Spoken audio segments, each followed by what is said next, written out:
സങ്കീർത്തനം 32. മാപ്പു ലഭിച്ചവൻ്റെ ആനന്ദം. അതിക്രമങ്ങൾക്ക് മാപ്പും പാപങ്ങൾക്ക് മോചനവും ലഭിച്ചവൻ ഭാഗ്യവാൻ. കർത്താവ് കുറ്റം ചുമത്താത്തവനും ഹൃദയത്തിൽ വഞ്ചനയില്ലാത്തവനും ഭാഗ്യവാൻ.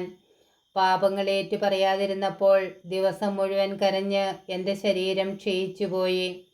രാവും പകലും അങ്ങയുടെ കരം എൻ്റെ മേൽ പതിച്ചിരുന്നു. വേനൽക്കാലത്തെ ചൂടുകൊണ്ടെന്ന പോലെ എൻ്റെ ശക്തി വരണ്ടുപോയി. എൻ്റെ പാപം അവിടുത്തോട് ഞാൻ ഏറ്റുപറഞ്ഞു. എൻ്റെ അകൃത്യം ഞാൻ മറച്ചു വെച്ചില്ല.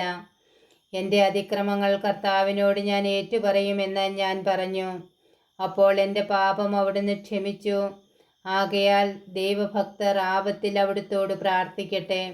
കഷ്ടത കരകവിഞ്ഞൊഴുകിയാലും അത് അവരെ സമീപിക്കുകയില്ല. അവിടുന്ന് എൻ്റെ അഭയസങ്കേതമാണ്. അനർത്ഥങ്ങളിൽ നിന്ന് അവിടുന്ന് എന്നെ രക്ഷിക്കുന്നു. രക്ഷ കൊണ്ട് എന്നെ പൊതിയുന്നു. ഞാൻ നിന്നെ ഉപദേശിക്കാം, നീ നടക്കേണ്ട വഴി കാണിച്ചു തരാം. ഞാൻ നിന്റെ മേൽ ദൃഷ്ടി ഉറപ്പിച്ച് നിന്നെ ഉപദേശിക്കാം. നീ കുതിരയെയും കോവർ കഴുതിയെയും പോലെ ബുദ്ധിയില്ലാത്തവനാകരുത്. കടിഞ്ഞാൻ കൊണ്ട് നിയന്ത്രിച്ചില്ലെങ്കിൽ അവ നിന്റെ വരുതിയിൽ നിൽക്കുകയില്ല. ദുഷ്ടർ അനുഭവിക്കേണ്ട വേദനകൾ വളരെയാണ്. കർത്താവിൽ ആശ്രയിക്കുന്നവനെ അവിടുത്തെ സ്നേഹം വലയം ചെയ്യും. നീതിമാന്മാരെ കർത്താവിൽ ആനന്ദിക്കുവിൻ. പരമാർത്ഥ ഹൃദയരെ ആഹ്ലാദിച്ച് ആർത്തു വിളിക്കുവിൻ.